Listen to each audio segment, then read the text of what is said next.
मुंबई के दहिसर पूर्व स्थित शुक्ला कंपाउंड में बीएमसी की तोड़क कार्रवाई के खिलाफ आज मनपा उत्तर विभाग कार्यालय के बाहर जनसैलाब उमड़ पड़ा। स्थानीय लोगों के हक की इस लड़ाई का नेतृत्व किया बीजेपी के पूर्व सांसद गोपाल शेट्टी ने। भीड़ से सराबोर ये नजारा है मुंबई के दहिसर पश्चिम स्थित मनपा उत्तर विभाग कार्यालय का, जहां बड़ी संख्या में मौजूद लोग दहिसर पूर्व स्थित शुक्ला कंपाउंड के स्ट्रक्चर ओनर्स हैं। बीजेपी के पूर्व सांसद गोपाल शेट्टी और शिंदे गुट की शिवसेना के नेताओं की मौजूदगी में निकाले गए इस भव्य मोर्चे में बड़ी संख्या में महिलाएं और पुरुष शामिल हुए, जो शुक्ला कंपाउंड परिसर में मौजूद दुकान और मकानों के मालिक हैं। मोर्चे के दौरान सबका एक ही कहना था कि हमें हमारा हक चाहिए, हमारे घर दुकान को तोड़ना बंद करो। मीडिया को संबोधित करते हुए पूर्व सांसद गोपाल शेट्टी ने बीएमसी पर गंभीर आरोप लगाए। उन्होंने कहा कि जब राज्य सरकार की अधिसूचना के मुताबिक 2011 तक के सभी स्ट्रक्चर संरक्षित हैं, तो बीएमसीआर उत्तर विभाग अब 1962 के दस्तावेज क्यों मांग रही है? अगर बीएमसी अब भी इसी तरह बुलडोजर चलाएगी या गरीबों की छत तोड़ेगी, तो हम महाआंदोलन करेंगे।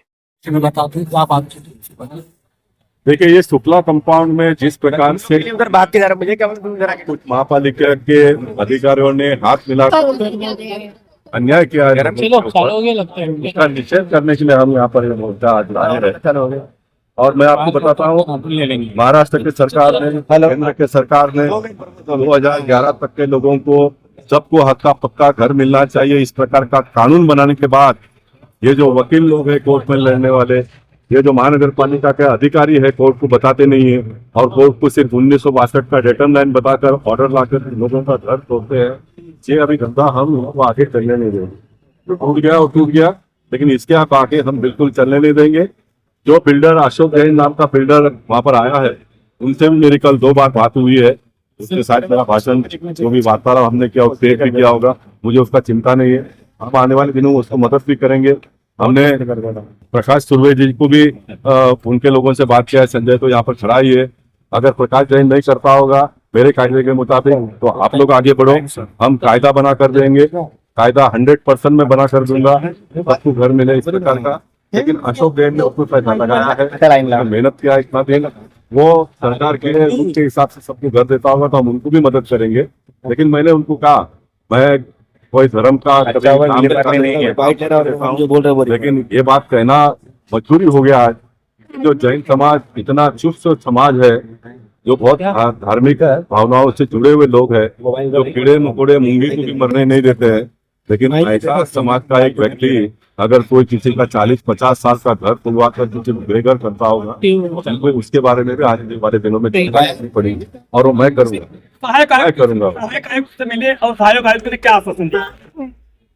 गोपाल शेट्टी कभी कोई अधिकारियों का आश्वासन देने के लिए आता नहीं है। गोपाल शेट्टी जनता की आवाज कहाँ तक पहुँचाने के लिए आता है। और गोपाल शेट्टी ने कहा है कि हमने जो चिट्ठी दिया है, लोगों की जो बातें हैं, जो वास्तविकता है, वो आप एसआरए को सीओ को भेज दो, बाकी का आगे का सारा मैं देख लूंगा। और उन्होंने कहा कि हम 2 दिन में जो भी चिट्ठी बनाकर भेजना वो भेजेंगे। और उसके बाद में मेरा जवाबदारी, संजय का जवाबदारी, शिवसेना भारतीय जनता पार्टी, हम दोनों मिलकर शुक्ला कंपाउंड के लोगों को एक को भी बेघर नहीं होने देंगे। इस प्रकार का हम काम आने वाले। कितने दिन का समय आपने दिया? अल्टीमेटम कितने दिन का दिया? देखिए, अल्टीमेटम का अगर आप बात करेंगे तो मुझे लगता है अगर करने वाले चाहे तो 2-3 महीने में भी पूरा हो सकता है। दिसंबर 31 दिसंबर बना है, इसके पहले पूरा हो सकता है और हम करेंगे। अगर कोई कारण से नहीं भी हुआ तो एक बात की तो गारंटी मैं भी आपको दे देता हूँ कि इसके बाद में मैंने अशोक जैन से कहा, अभी आज भी कोर्ट में तारीख है, 9 तारीख को है, 10 तारीख को है, कोर्ट का जो भी ऑर्डर आएगा मैं उनको कहा कि आप ऑर्डर ले लो, लेकिन एक भी घर टूटना नहीं चाहिए इसका। ये हमने बहुत क्लियर कट बात कर दी, एक भी घर टूटना नहीं चाहिए। अगर अशोक जैन मस्ती करके घर तुड़वाता है तो फिर अशोक जैन को मैं स्कीम से बाहर कर दूंगा और फिर नए किसी को लेकर, अगर नया किसी को भी नहीं लाना हो तो मैं महाराष्ट्र सरकार को कहूंगा आप करो और लोगों को न्याय दो। आप अपनी सरकार के, मैं मानता नहीं हूँ कि आप पहले पढ़ते नहीं है, मगर केंद्र में आपकी सरकार है, राज्य में कितने दिन की है ये आप लोग मीडिया के पॉलिटिकल पार्टी के लोगों का जो सोच है, ये सोच गलत है। मैंने कहा कि मैं मोदी साहब का अभिनंदन करता हूँ, मैं देवेंद्र फडणवीस जी, एकनाथ शिंदे जी, अजित दादा का अभिनंदन करता हूँ, जो महाराष्ट्र में कायदा बना। अब नेताओं ने कायदा बना दिया, अब जो कायदा बना है उसको नीचे पहुंचाने का काम सांसद, माजी सांसद, विधायक, सेवक, पार्टी के पदाधिकारी, कार्यकर्ताओं का है। ये देवेंद्र फडणवीस जी का काम नहीं है। देवेंद्र फडणवीस जी ने उनका काम कर लिया है, अब ये हमारा काम है करने का, ये हम काम कर रहे हैं। मैं ये सारे लोगों को न्याय दूंगा तो ही आने वाले दिनों में बीजेपी और शिवसेना को वोट देंगे ना। काम नहीं करेंगे तो वोट देंगे क्या? कानून बन गया इसलिए वोट देंगे क्या?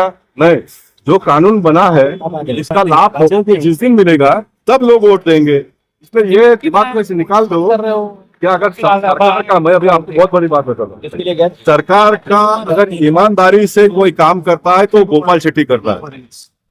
क्योंकि सरकार का जो योजना है, सरकार ने जो कानून बनाया वो नीचे तक पहुंचा कर लड़ झड़ कर संघर्ष करके सरकार से आने वाले मान सम्मान मिले वो काम करने का काम मैं करता हूँ। तो मेहरबानी करके मीडिया के लोगों को मैं कहना चाहता हूँ, आप मुझे ये चक्रव्यूह में फंसाकर मेरी आवाज बंद करने का काम मत करो, मेरी आवाज को रोकने का काम मत करो। गोपाल शेट्टी यही तरीके से लड़ता आया है, यही तरीके से लड़ता रहेगा, लोगों को भी न्याय दूंगा और पार्टी को भी बड़ा बनाऊंगा। आपके पास जो भी पेपर है, ये पेपर के आधार पर आप हाईकोर्ट में तो भी चल रहा है, सुप्रीम कोर्ट में जाना पड़ेगा तो सुप्रीम कोर्ट जाने की तैयारी करिए। सुप्रीम कोर्ट में जाने के लिए जो भी खर्चा लगेगा वो मैं पब्लिक से जमा करके आपको दूंगा। आप केस कराएंगे सुप्रीम कोर्ट से तो हम आपको बिल्डर बना के आपके नेतृत्व में शुक्ला कंपाउंड का विकास करेंगे। शुक्ला कंपाउंड के गाला धारकों और मकान मालिकों ने भी खुलकर गोपाल शेट्टी के समर्थन में नारे लगाए। लोगों का कहना था कि बीजेपी नेता गोपाल शेट्टी ही हैं जिन्होंने उनकी आवाज सरकार और प्राधिकरण तक पहुंचाई है। वहीं गोपाल शेट्टी ने बताया कि उन्होंने एसआरए प्राधिकरण के सीईओ महेंद्र कल्याणकर से मुलाकात की है और उनसे शुक्ला कंपाउंड को स्लम घोषित करने का अनुरोध किया है, जिसे सीईओ कल्याणकर ने स्वीकृति भी दे दी है। मोर्चे के दौरान कायदा सुव्यवस्था बनाए रखने के लिए एमएचबी पुलिस स्टेशन के अधिकारी और जवान मुस्तैदी से तैनात रहे। संपूर्ण आंदोलन शांतिपूर्ण रहा, लेकिन लोगों का गुस्सा साफ झलक रहा था। शुक्ला कंपाउंड के निवासियों का कहना है कि अब वे अपने घरों और दुकानों को बचाने के लिए कानूनी और लोकतांत्रिक लड़ाई दोनों मोर्चों पर उतरने को तैयार हैं। ऐसे में ये देखने वाली बात होगी कि शुक्ला कंपाउंड का मामला अपने अंतिम अंजाम तक किस नतीजे पर पहुंचता है।